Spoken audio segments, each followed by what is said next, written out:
Hello, everyone. Welcome to yet another episode of Career Talks by Welcome Solutions.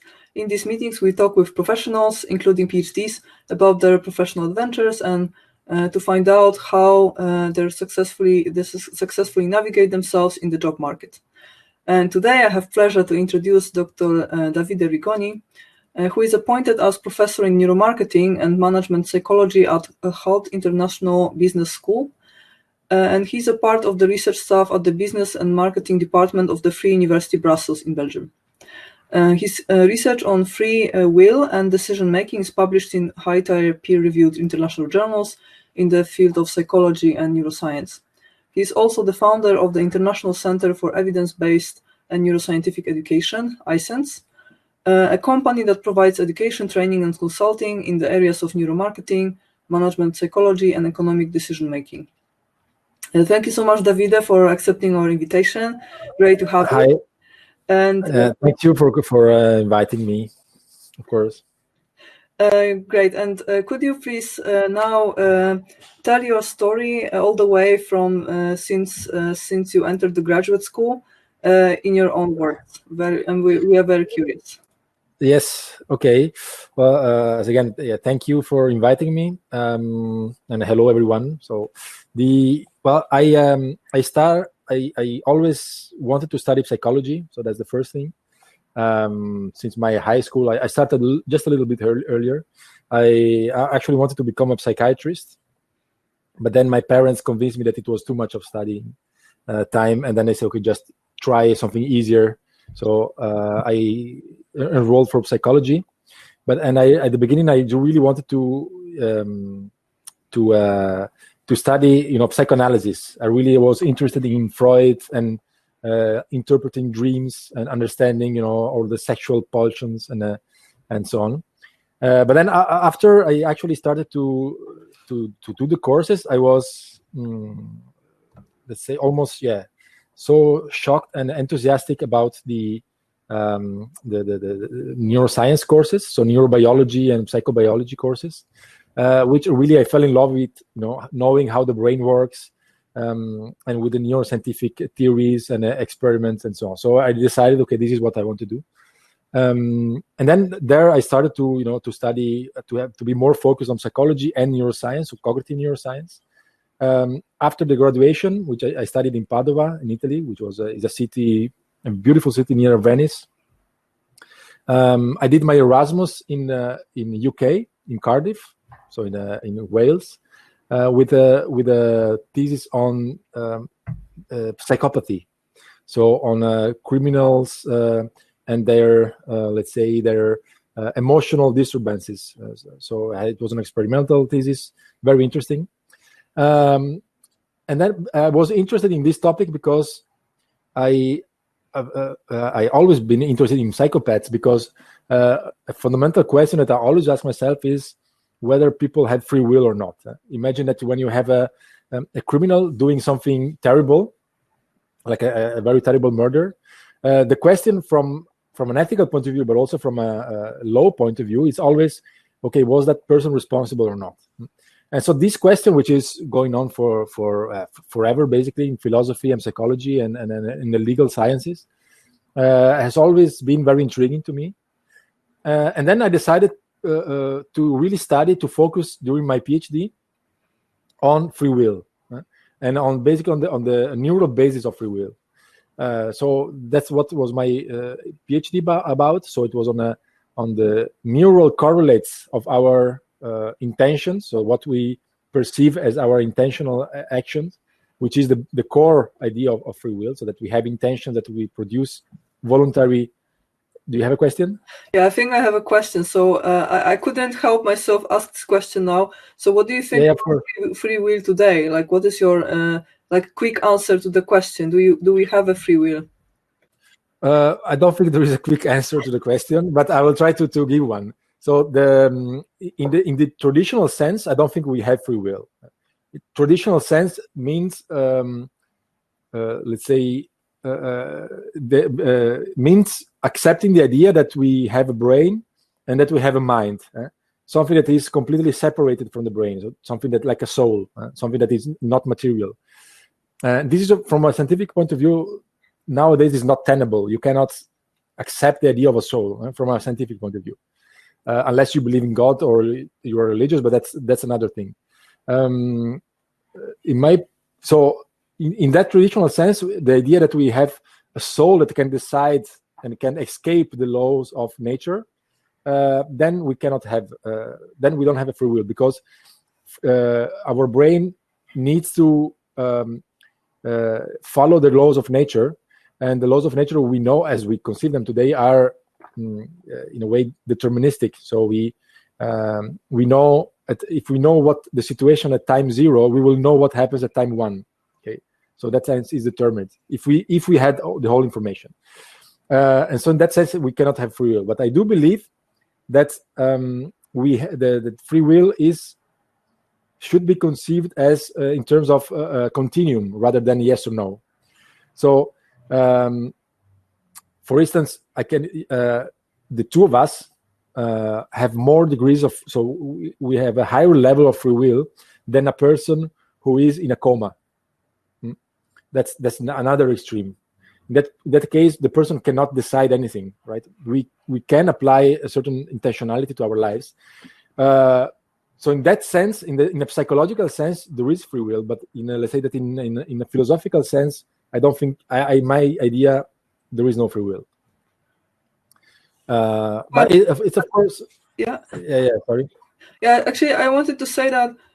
Actually, at some point, I stopped actually asking myself this question, and the reason was because even if there is no free will, I don't know the scenario. So, once you don't know the scenario, you have to just live on, right? So, who cares if there is a free will or not? I mean, at least I don't spend my time thinking about this. I mean, I used to as a teenager, but then at some point I felt, okay, if I don't know the future anyways, then I can live as if free will existed, even if there is no free will, because I just don't know what happens next. So I don't know how you like to think about this. Well, indeed, maybe we will come over that later for sure. But this is, I also stopped asking myself this question. I did ask myself, actually, when I started my PhD, I was convinced that I was going to solve the problem. I really thought, okay, guys, I'm here and I will tell you the truth, right? I will tell you what it is about free will. But of course, I soon realized that this is not possible. And I stopped asking myself the question, and this is one of the things that changed since I quit academia. So I stopped asking myself questions that are not very pragmatic.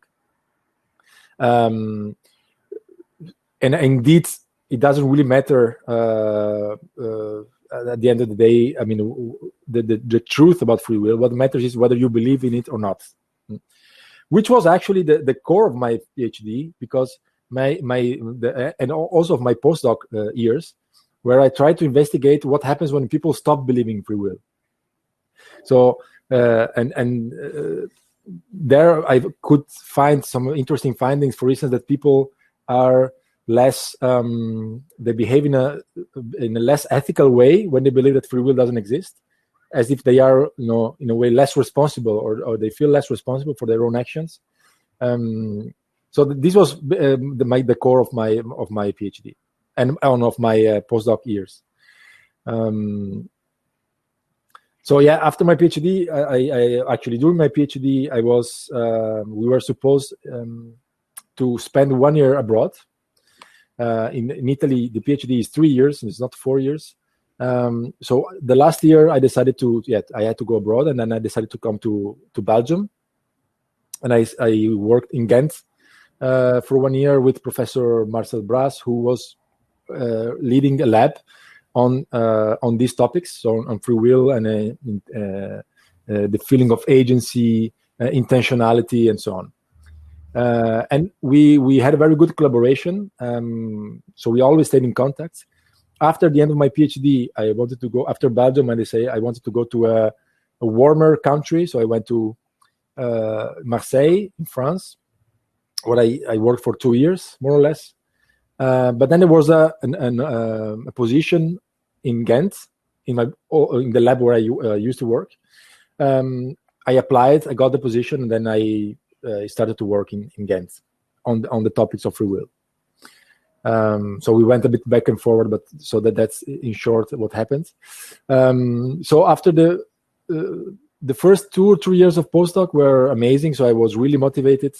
I really liked to do research, even if it was a very, a bit philosophical. So the free will question there wasn't a strong link with reality, so to speak. But at the beginning, I liked that. Then things changed. Life happens, and then you grow up, and life events maybe change you a little bit. And then I started to feel a bit frustrated in the academic world. I didn't like the slow pace. I didn't like the lack of touch with the reality and with the real society. I was really not jealous, but I was really admiring my friends or people I knew who were, solving problems of other people, like solving real issues, concrete issues. And then I started to form in my mind the idea that maybe that was something that I wanted to do. And it was a bit conflictual because I always thought I wanted to become a professor, an academic. And so I had to struggle a little bit with myself and say, okay, it's very risky to quit academia. And then I also don't know what else to do. So maybe I will never have a job. And so for 1 or 2 years, I had this dialogue in my head. I have to say that academic world is also a world that is a bit sustaining in a way that people in the academia, it feels like a bubble sometimes. If you relate to them, academic, I'm generalizing, of course. I don't hate academics, of course. I'm still partially in academia, even with a very small percentage. But I always had the feeling that they were telling themselves, and I was influenced by that's the only career possible. That's the only way to have a cool job, only way to have a satisfactory life. Or that's the only job that is worth it. And once I got rid of this mindset, I eventually made the jump, and I said, okay, let's quit it. Let's give it a chance to do something else. And I joined a startup in Ghent that was working on neuromarketing. At the time, I didn't change because I wanted to do neuromarketing, but for me, it was the first attempt to apply my knowledge, so psychology and neuroscience, concepts and tools, to the real life, to some private sector. So I tried it, and it was content-wise okay. So I really liked the job. But then I had another dialogue in mind. I say, I don't like to have a boss, basically.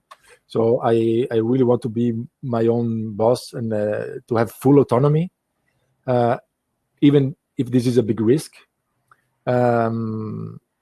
But then again, after 1 year and a half, I took the jump again, and that's when I founded iSense, which is now has a bit more than 1 year.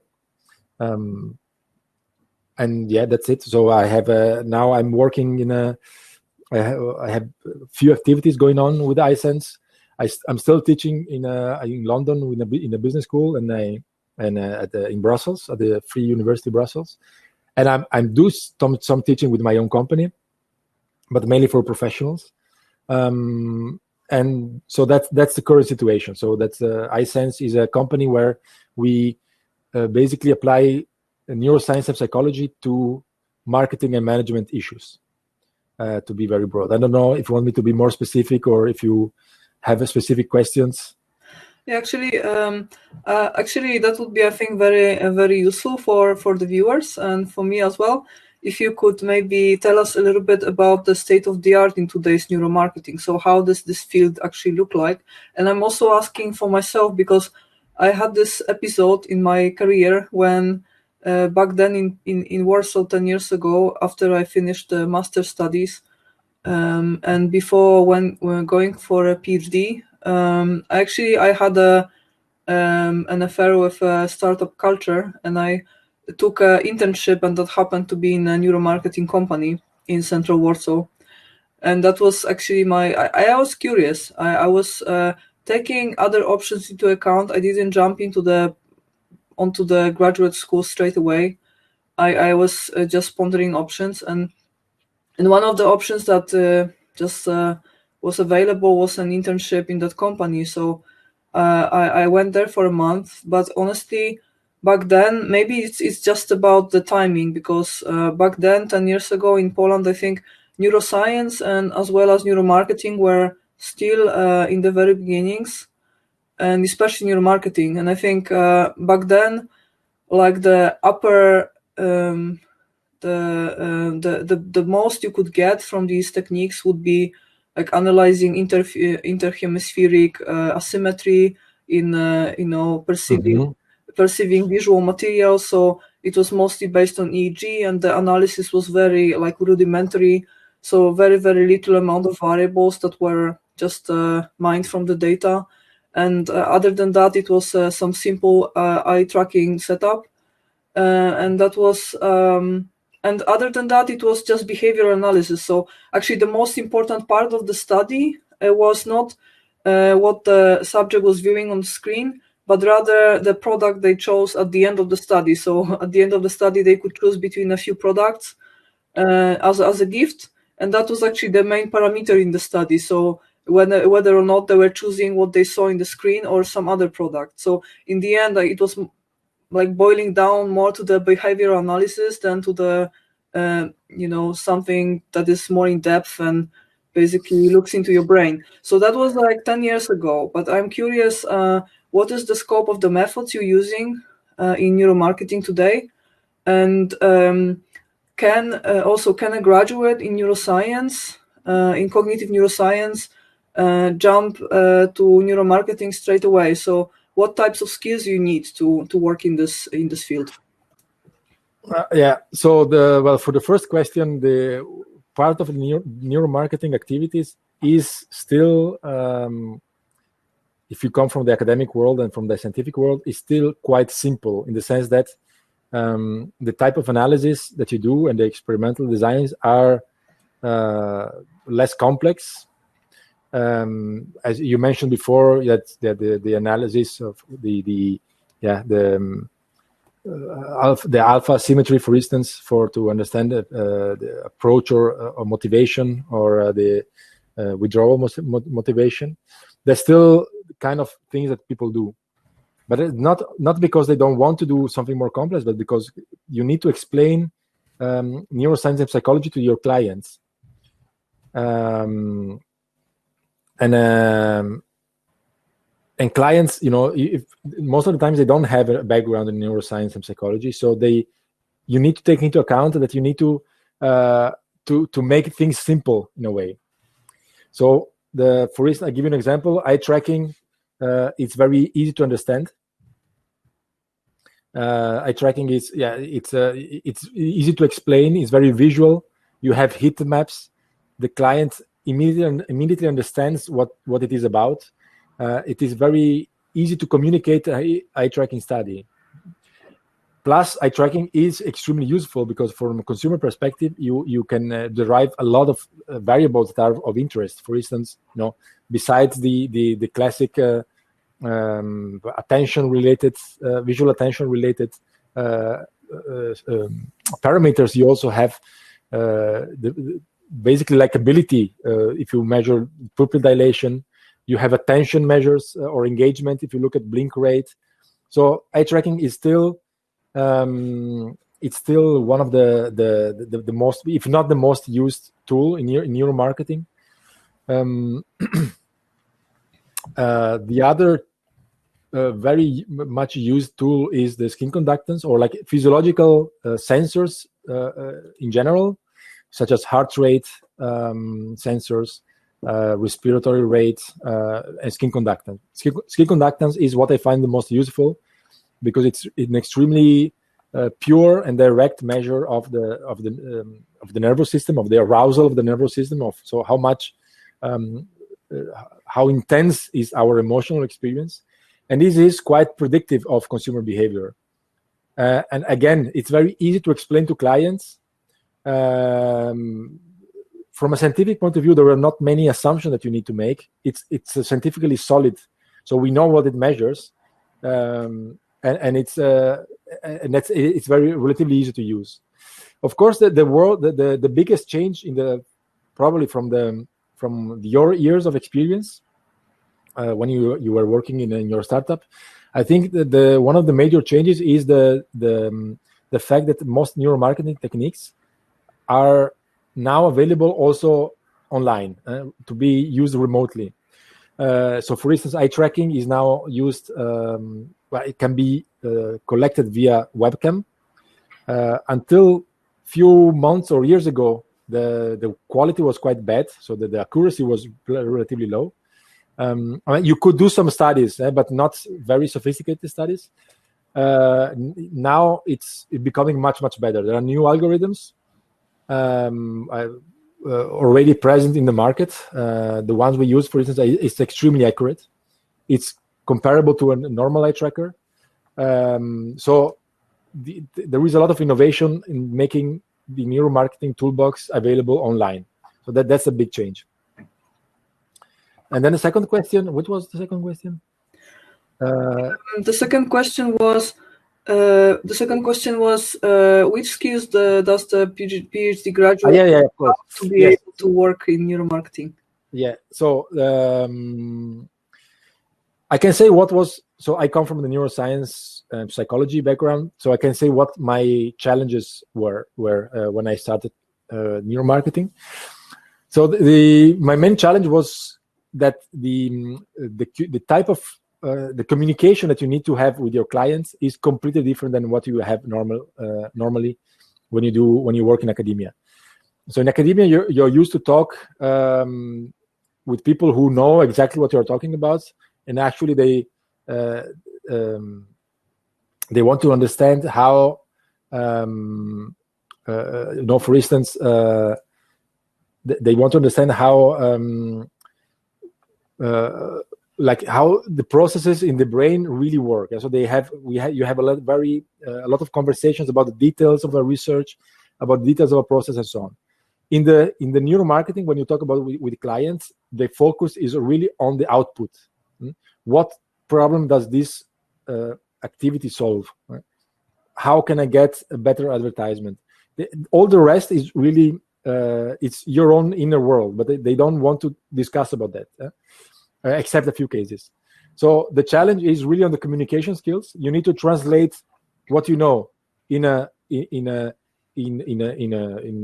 language that is understandable by your clients. You need to focus much less on the methods and more on the problem of a marketing. So the skill is really, I would say that the skills you need to learn are the soft skills rather than the hard skills. It's not a problem of technical competencies. It's more a problem of communication skills. And also, it's academic. So, but that's maybe I talk from my experience. But in the academic world, there are a lot of people who are extremely clever, and they know they are. So they may sound a bit arrogant when they deal with people from the industry. Not because they are more clever, but because they sometimes they think they are more clever because they are used to let's say to high level of reasoning and to solve complex issues. And so sometimes you need to adjust your level of your ego in a way, in my opinion. But this is very personal.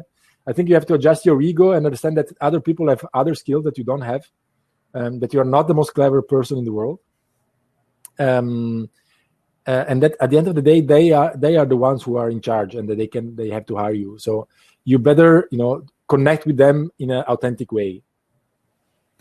And can I ask one more question in this area?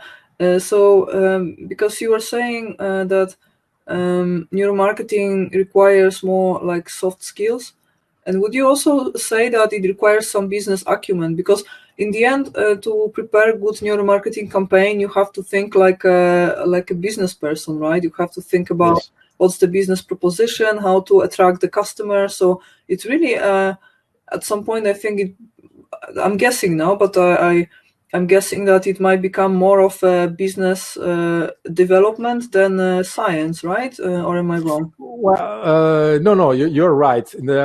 I think it depends. I would even say, well, it is definitely, you need a business attitude, definitely. Otherwise, you will not survive. That's clear. You need a business attitude from having calculating a budget for your clients. How much I'm going to spend and how much does this project cost.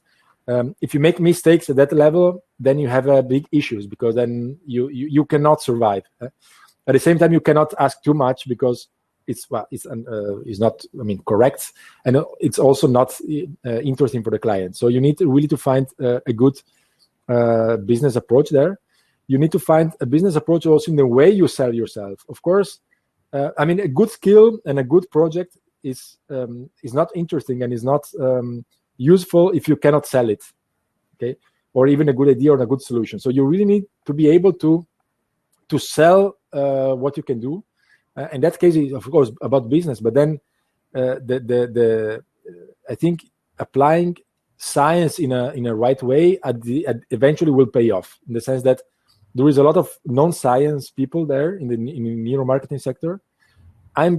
I think in the long term, being scientifically solid pays off. Okay. So I think you need to be still scientific. You need to manage to be scientific and business oriented at the same time. Okay. Keith Christopher, in the meantime, commented on Arrogance. He said, "Arrogance Yes. to me based on fear that they aren't the most clever." Yeah, I agree totally, 100%. Hi, Christopher. No, I totally agree. Indeed.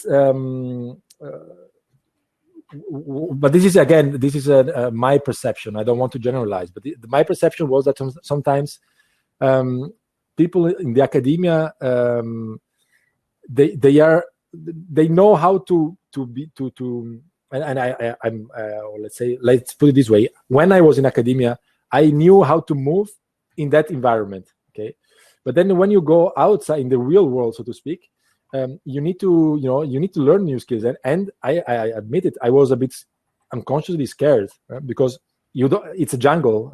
The business world is a complete jungle, and I needed time to adapt, and that's, I agree that the first reaction of arrogance, saying, okay, yeah, I'm actually more clever, so I don't need you, is a fear reaction. Is a reaction out of fear. Is a fear that you need to face in order to improve yourself. Because indeed, the business world is a completely different story than academia. Yeah. Okay. Keith Christopher also asked, "I'm most interested in the possibilities of neuroscience in digital education." Yeah. Can you make a statement on this, please? Yes. Okay. Maybe in the meantime, ask Christopher what he means with if there is a specific part of the digital education, or like in general. I think there are some let's say implications of neuroscience for digital education that are that are already possible, I think. So for instance, digital education, so neuroscience is useful, for instance, for understanding how the levels of engagement of the students, and I'm talking about very concrete examples, the level of engagement of the students change accordingly to exposure to a screen, for instance. We know that our attention has limited resources, that our level of engagement is limited. And we also know that the attention in a digital education context is very different from an attention in a physical presence context. Okay, so for instance, already you need to take into account these facts about the brain when you design an educational program, for instance, in the which is completely digital. The duration, the length of your how much time you can pay attention without getting distracted is different. Fatigue levels are different in the two contexts. communication, and therefore the personal communication, and therefore the level of how much you can retain from what you are taught are different. So you need to take into account these aspects. Then there is another component of the neuroscience, or say neuromarketing, on the digital education, which has to do with how you can use neuroscientific tools in the digital education process. For instance, imagine applications where you can measure the level of attention from the blink rate through the webcams, for instance, and then which could allow you to adapt the lecture or the content of what you're saying to the level of fatigue, engagement, or interest of your audience. These are all possibilities that are not really possible in the physical classroom, and that can make use of neuroscientific studies tools. Sorry. And that's very interesting. I think that's what Keith was asking about, if I'm correct. Yeah, that's a very interesting direction. I think, e-learning is becoming huge now, obviously. It was even before the corona, but especially now. Yes. I'm curious how neuromarketing will actually, and neuroscience will actually improve on that. Thank you for a question, Keith. Okay, and actually, I have a question for you. Like, just from my personal interest, because I was doing my PhD on FMRI data, and I'm just curious: is there any link between FMRI and neuromarketing, or this type of data sets is completely useless for people like you? No, well, I mean, if I had an FMRI at home, I would definitely use it in my studies. The problem is that FMRI is extremely expensive. I think just to buy one, you need 1.5 million or something. Right. And even using it, if you want to rent it, the costs are still very high. And most of the companies do not, the commercial clients do not have the budget, or that don't want to spend the budget for fMRI studies. I mean, I know there are some neuromarketing companies who used it, but my feeling is that it's mostly used for, let's say, a PR, or like for marketing of the neuromarketing, so to speak. So they show they can use it, which is a very good thing, because you are perceived as very successful and cool. But I don't think it's used regularly.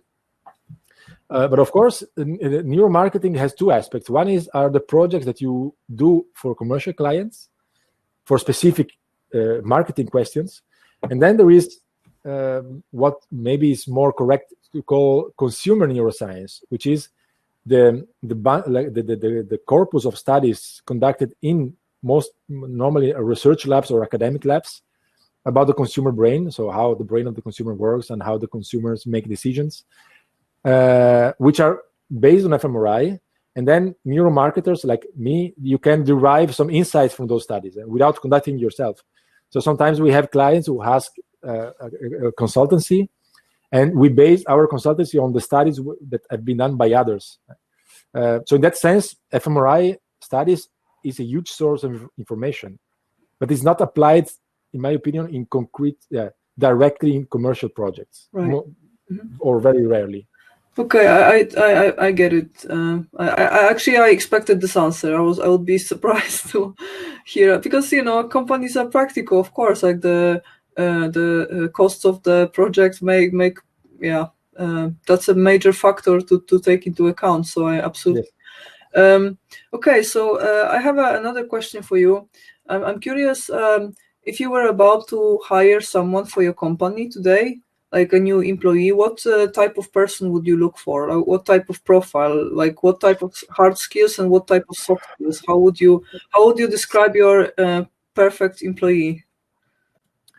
It's funny because I had a discussion with my business partner about this very recently. I think right now I would hire a business developer, somebody who finds or actually a sales. So somebody who finds clients and that can supervise the projects. Because for now, I'm doing this, and my business partner is doing this, but then, we don't always have the time to do other things. So we will need somebody who does that. And so it's mostly soft skills. So people who can talk to clients and who can convince them, who they can deliver and communicate to them why they should refer to neuromarketing. So it should be somebody who has some background in neuroscience and psychology, some knowledge of marketing, but mostly knowledge of more like how the companies work, how the business works. Okay, so actually referring to this Yaru, sorry for if I mispronunciated the name, but Yaru, I hope it's at least close, asked, do you consider hiring neuroscientists who also have business skills? Yes, depending on which are the business skills, but yes, that is the profile that we will be looking for. But how do you actually recognize these business skills? So what level do you expect?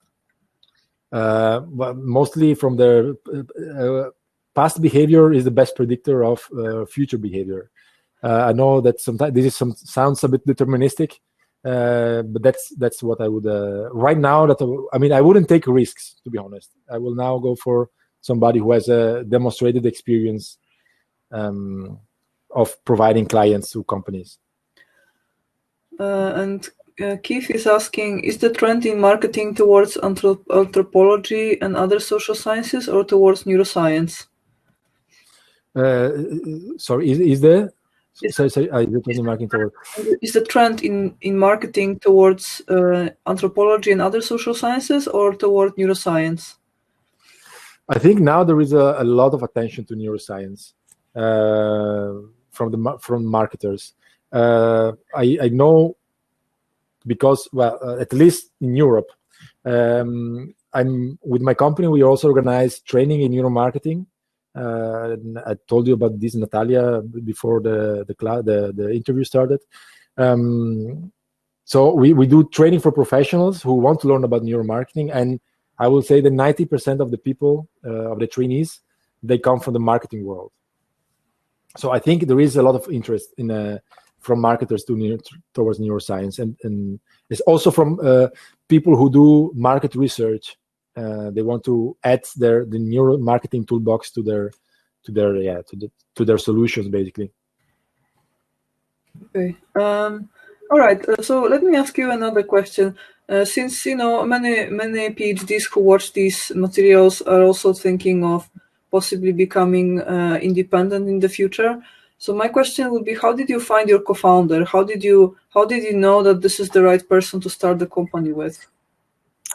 My co-founder, can I say his name also? Yeah. I think he would be happy if you actually mention him on this one. Yeah, but he's Timothy.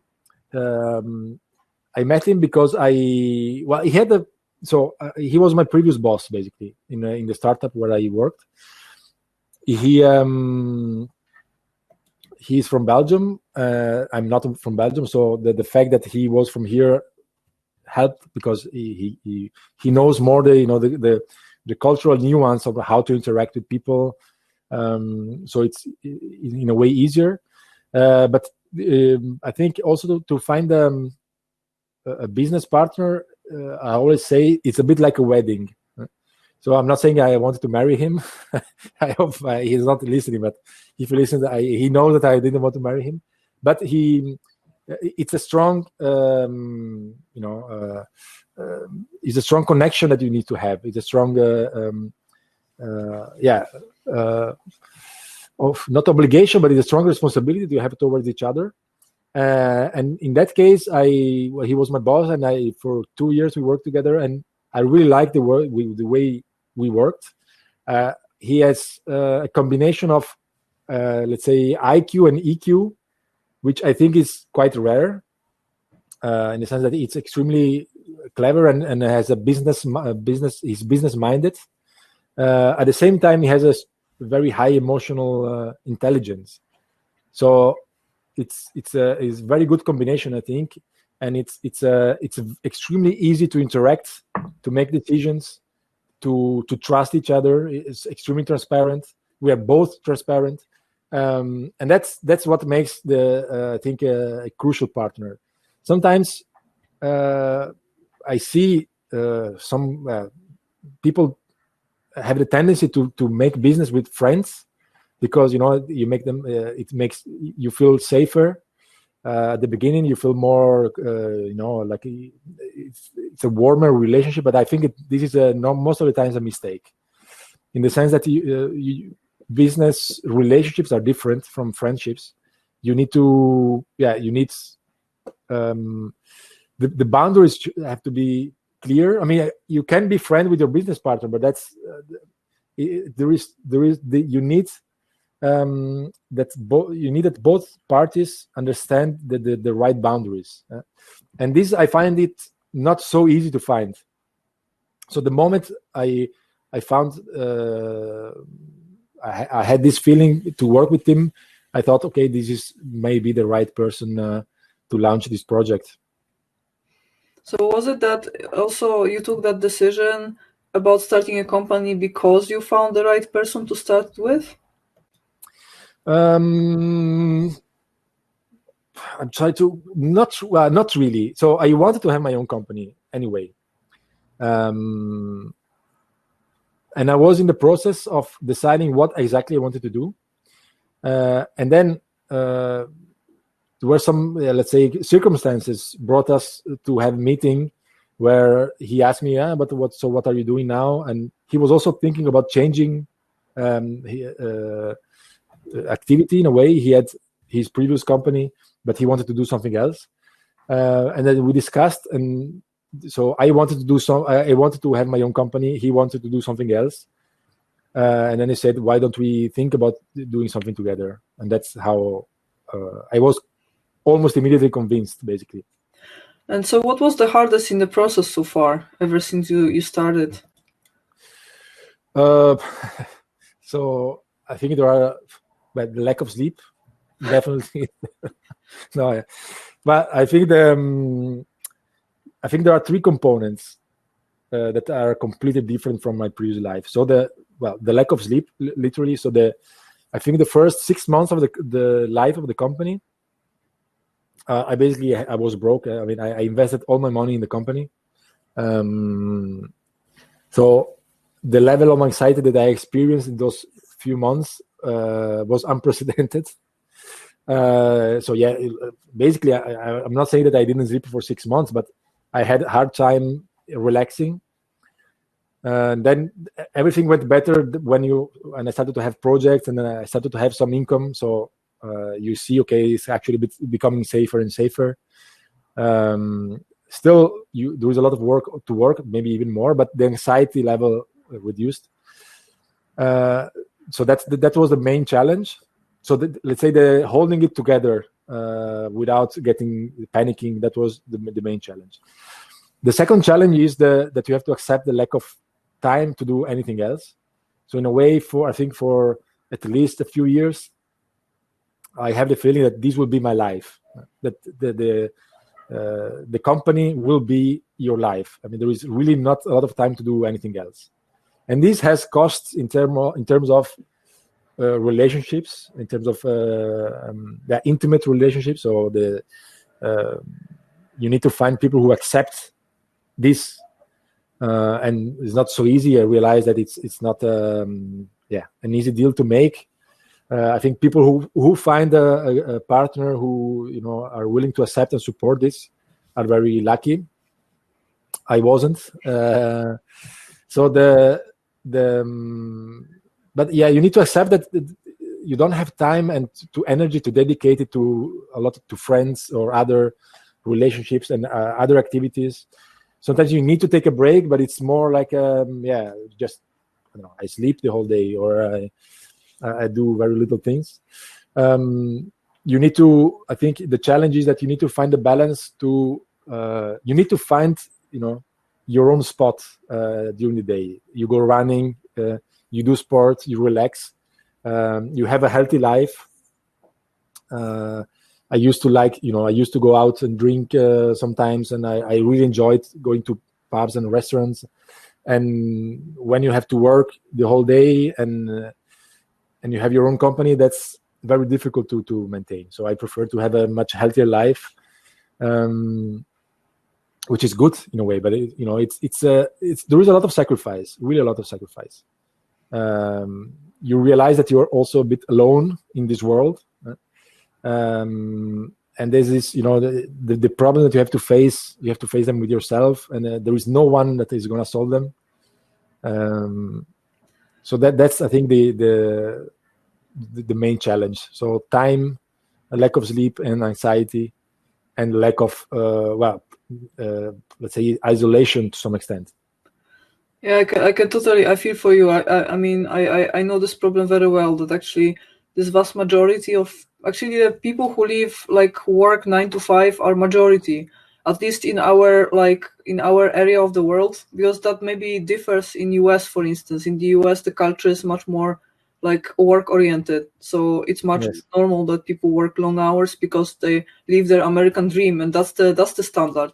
But on this side of the Atlantic Ocean, unfortunately for us, the standards are different. So as a person who is really passionate and has this unregulated working hours, that long working hours is actually, we are in minority, and I can totally see that I often encounter this behavior from my friends who they preach to me, they are like, you work too hard, and I'm like, but I'm not able to push my but also it's not a choice. If you have to pay the bills, sometimes it's not a choice. So it's not that you work. Well, sometimes I do feel like I like to work, and I like what I do, but sometimes it's just not an option not to to just stop.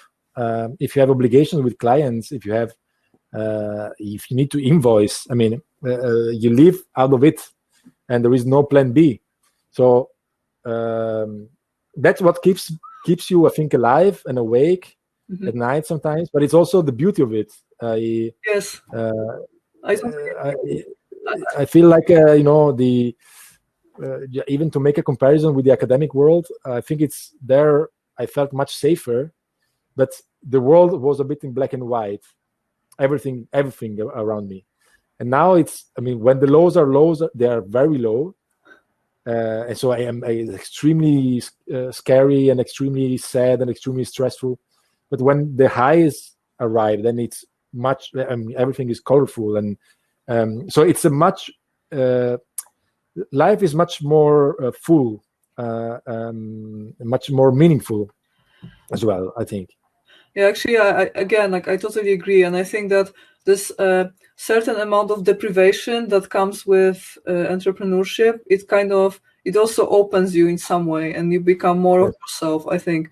And it's I totally see what you mean, that this amplitude is higher, and it's really swings from highlights, when you think that you're on the top of the world because you're project work, to thinking that you're just full of shit, and you will never get it's really and there is even day-to-day amplitude of I can exactly. But that's I think this condition is a bit maybe I'm going to be too philosophical, but it's very close to our ancestors. I mean, where you have to fight every day to get your food, basically, and that's a bit how I feel sometimes. There are not a single day since I started the company that one day where I feel bored or where I feel like a lack of direction. I mean, you are the direction. You become the direction, and there is nothing that pushes you. You're just moving all the time, and that's it's very exciting. But of course, it comes also with as I said before, with a lot of costs. I mean, I'm not sure whether if I now was millionaire, if I would do that. Yeah, to be honest. I can see. And actually, I recently even checked, if there is any dating website for workaholics, people who identify themselves. But this is the problem. There is That's nothing. LinkedIn, no? There is nothing like it because this is the paradox that people who work a lot, they don't even consider spending their time on just chit chatting online on something No, that is not related to their survival, meaning their business. And that's exactly. the whole problem, that people who are, if you are a hardworking person that needs other hardworking people, they are somewhere out there, but you can't find them because they are just working. They are not out Yeah. there on the social media. They just spend time working. So how are you supposed to meet them? That's just almost impossible. Yeah, no, I think you will. The plan is that you need to become a bit quite wealthy, and then you take some time. Then you will have a bit more time, I think. I mean, otherwise, I will die in 2 to 3 years if it doesn't slow down a little bit. Yeah, but okay, but that's indeed what you need to, I think, to accept. And what I maybe like about it, I mean, of course, it's also important to find the positive things about everything. Is that in these moments you learn the value of time. So the time also you spend with people, you really look for people who kind of count for you, so that there are people who you know for years or that you really value a lot, and therefore even the maybe you have fewer relationships, but the ones you have are much more meaningful, maybe much more intimate when you're when you manage to see those people. I mean, I'm talking about people that are not related to your business, because then in that sense you have a lot of probably encounters and a lot of interactions, but those are economically driven in a way. So that's not what I mean by relationships, of course. Yeah, I can. Yeah, again, I fully agree. I think because then you kind of also start separating, what is your working time and the time you have to be productive and your quality time. And there's also actually, this is also another, like, there is a big difference between the two. So actually at work, when you, in your professional life, you're supposed to be as productive as possible. So the important thing, it's not important how long you work, it's important how much you can do in an hour. But when Yes. you like build relations with people, it doesn't matter what you do and what you do per hour, it matters how many hours you find for them. And that Yes. this time is like undisturbed quality time when you focus your attention only on those people. And then it doesn't really matter what you do. You could chit chat, you could watch a movie, and like you could just do anything, just as long as you focus that attention for long enough, then you build bonds. And then that's completely different. So then I think indeed, if you have this deprivation of sleep and you have to start valuing your time and start, becoming really time efficient, then I think you are also becoming better at than like saving time. Saving time. Yes. Yeah. Absolutely. Yes. Yes. Yes. Yes. Okay. Well, great. I have approval for the theory. Okay, great. Actually, before we started talking today, you also asked me to challenge you with some hard questions. So I think there is a time for one. And Yes. actually, I would like to ask you to, tell us some dirty stuff about the industry. So tell us a little bit about the tricks that marketeers use to mess with our brains. So something that people do in marketing, it can be neuromarketing, but something that people do to really make us buy stuff. I'm very curious. It's probably thousands of things, but maybe you could tell us a few things that we normally wouldn't guess, like we don't really think about. Some things that we interact with every day, but we don't really think about them as marketing tools. Well, yeah. The thing is maybe the biggest concept in neuromarketing is that we make decisions, and therefore consumers make decisions with our let's say emotional brain and not with our rationality.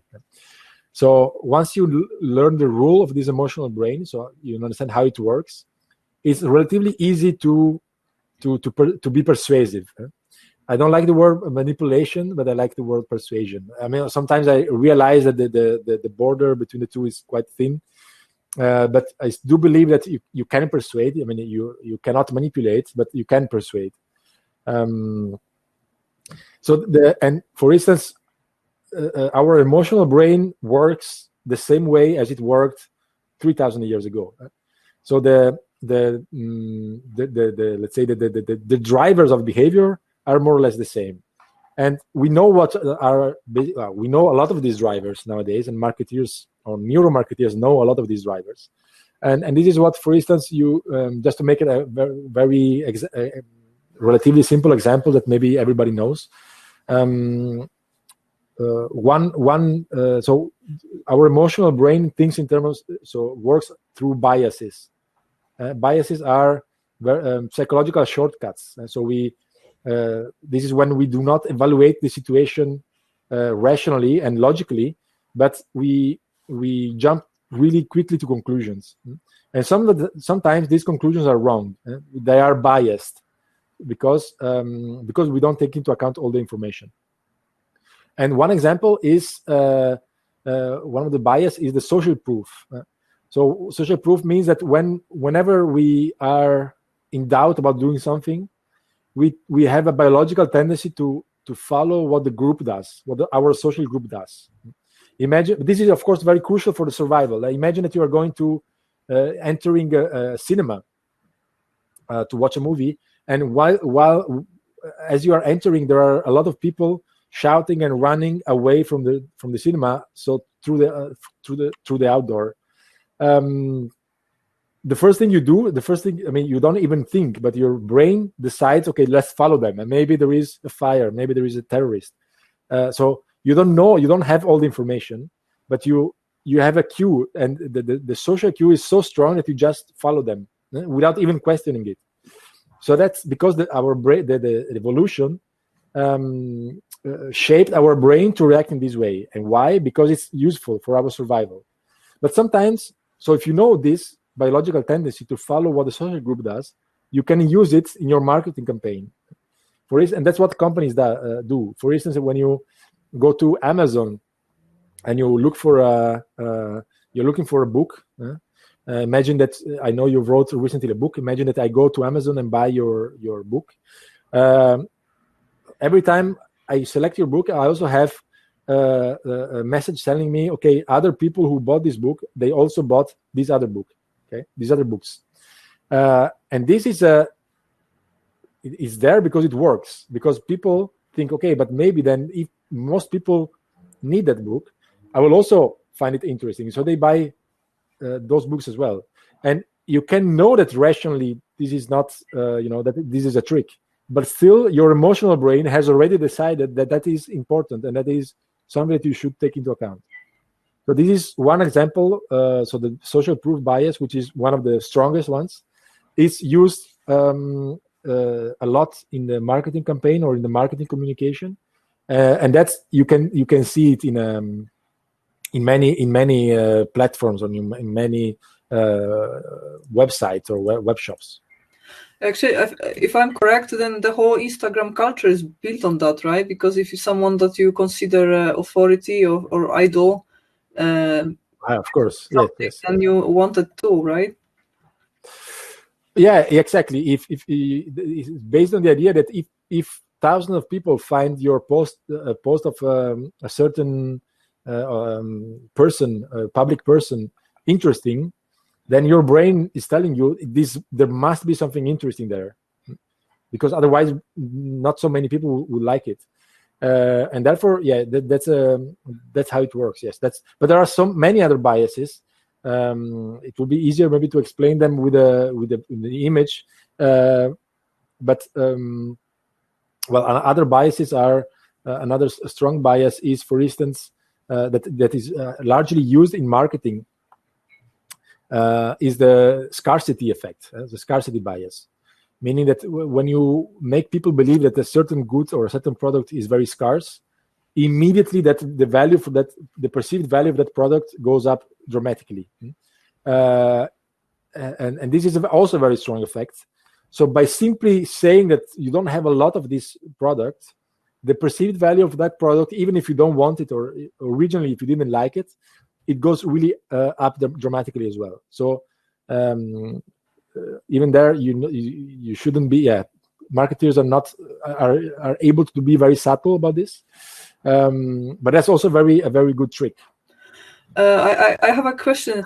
Actually, last weekend I entertained myself watching all the series called Entrepreneur Bingo at Mike Winnett's YouTube channel. I don't know if you know that one, but it's about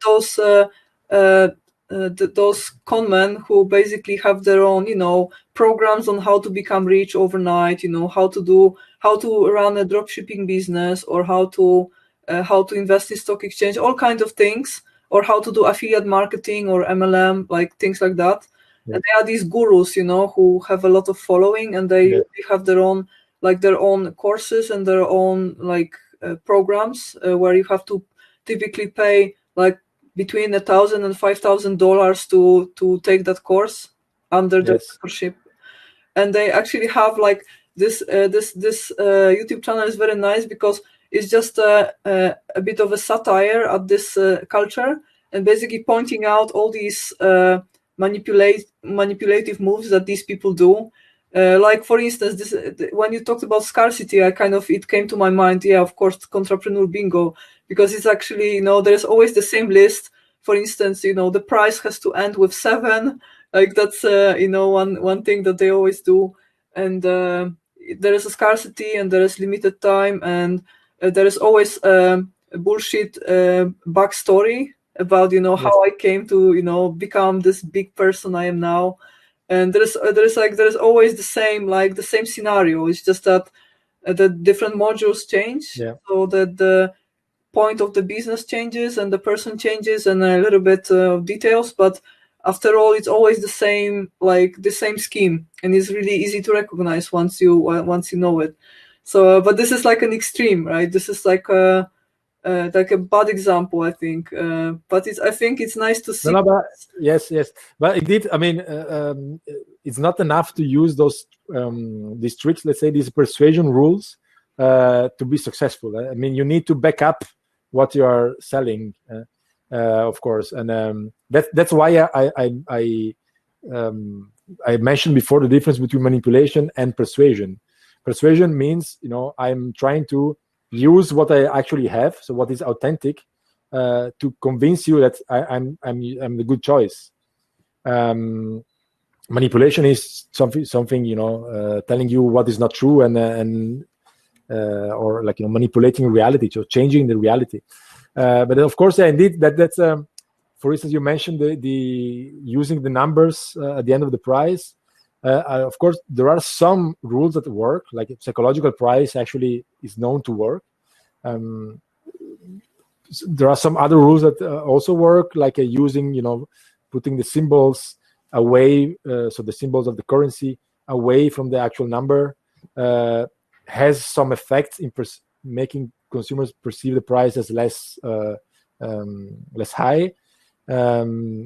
Some others are really small effects, but of course, again, you need to be credible in what you sell. Right. Yeah. Of course, I was just giving this example as this is like a bad example. This is like a but you shouldn't be doing. But I think it's good to watch this once in a lifetime to actually be able to then recognize all this, because I feel there is a lot of once you're out there to the real world, like from academia to the real world, that was also a learning curve for me, that there's a lot of people that are out there just that want your money, and then you have to actually learn to recognize those people. So that was why I mentioned. But indeed, of course, I would never do that for my business. So that's of course. Okay. Also because most people feel it immediately. I mean, if you are authentic or not, I think the humans have a very sophisticated system to detect it immediately if somebody is not authentic. So I don't think it will be very short-lived. But actually, those people actually make millions on those programs still. So I think maybe there is some percentage of people who are prone to this type of advertisement. They are just born gamblers, and they still invest their money. They, even from the beginning, they know that the chance this is legit is very low, but they still decide to try. And I think this may be personal. Yeah, maybe. Evolution. Actually, I recently also watched like an interview with a person who became a victim to those Ponzi schemes and conmen multiple times. So he didn't learn from the first time. He still did it again. So apparently, some people are just very, very sensitive to this type of marketing. Okay, but like let's come back to the topic of PhD careers. Yeah. So my question would be, is there anything like a general advice that you would be willing to give to PhD graduates who are thinking of starting starting a career in this area, either in neuromarketing or just in marketing? Anything that comes to your mind? Well, the first advice that I would give is not to be afraid of quitting academia. I know that, as I said before, once you are in that environment, it's easy to feel like that going outside of academia is very, not a good idea, or that it's less worth or less valuable, or that once you go out, you cannot go back at all. I think that's completely untrue. I mean, it doesn't correspond to reality or facts. I never, ever met anyone who quit academia and who regret the choice. I never met one person. I do meet people who are in academia and are for years thinking, maybe I would like to do something else, and they never do it. So my advice is, if you feel like it's not your path, just try it. Just take the jump. It's not actually a big risk. You will find that there is a whole world out there, and it's actually could be much more fun. Most of the times it is. You need to accept that, of course, that you will need to adjust a little bit, because in academia you have a lot of, say, autonomy, at least, apparently.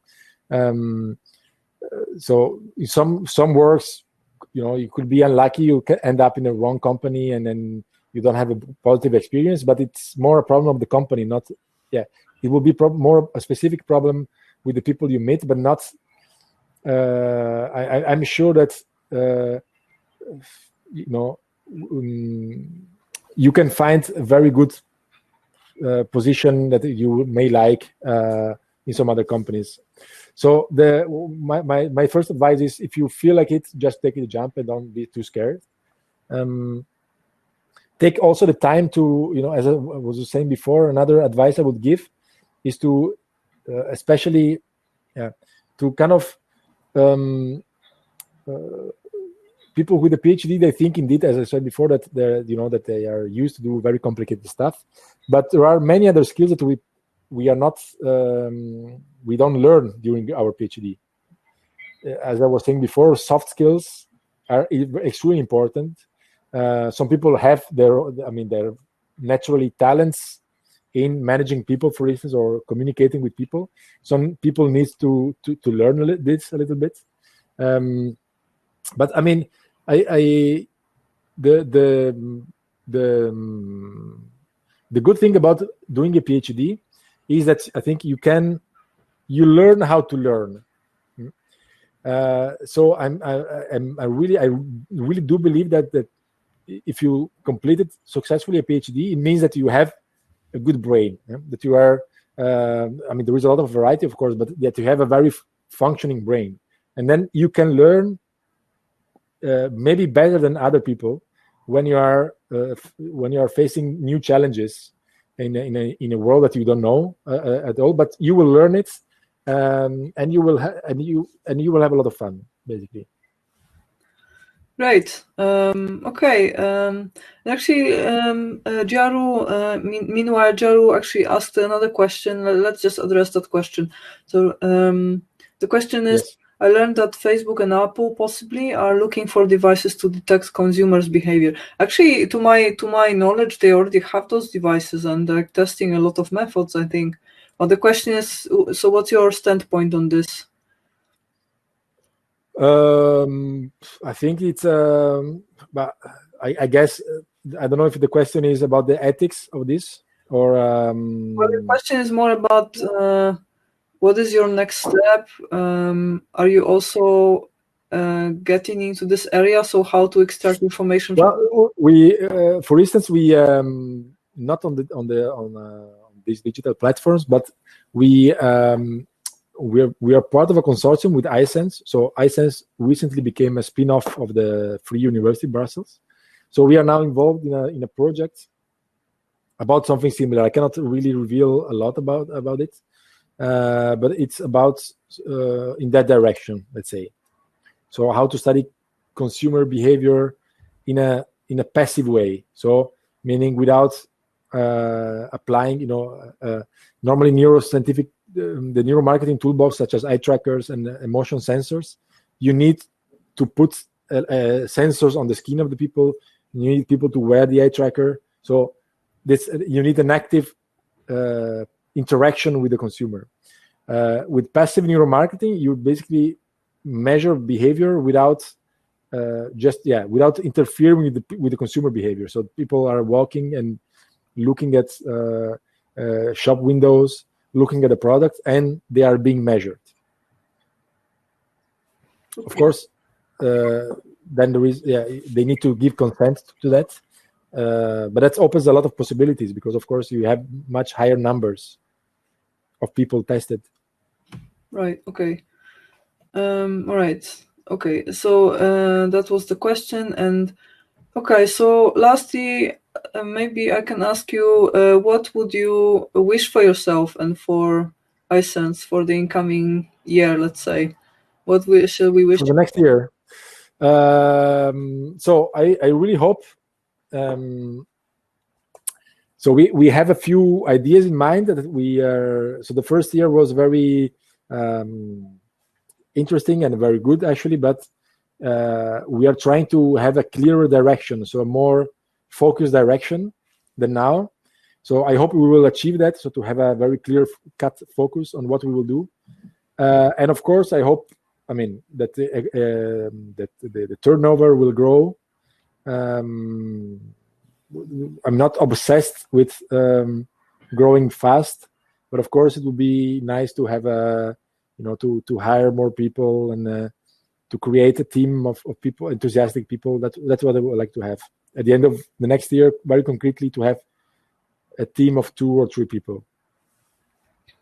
Yeah, that's ambitious. But good luck with. That's ambitious. Yeah, actually, I know what you mean. I mean, it's like the developing the business plan and the business model, and then finding the product market fit. This is the hard part also, and it's also hard to start growing your team before you get it right. So it's always hard to choose what to do next. Do first like find additional pair of hands to help you, or first actually make sure that you have a product that really sells really well. So it's like always the same dilemma, and everyone has it, I guess. Okay, great. So we wish you then good luck with this, and thanks. That I hope I hear more. And I also heard from you before that you're planning to write a book about neuromarketing. Is that the case? Yes, we are on it. But we are on it.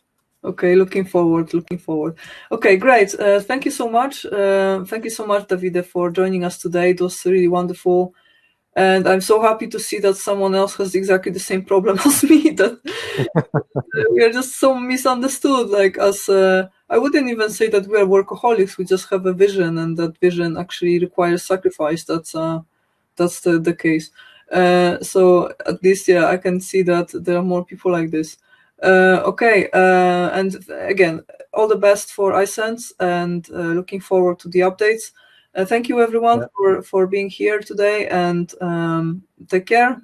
Thank you so much for your attention. Thank you. Bye. Bye.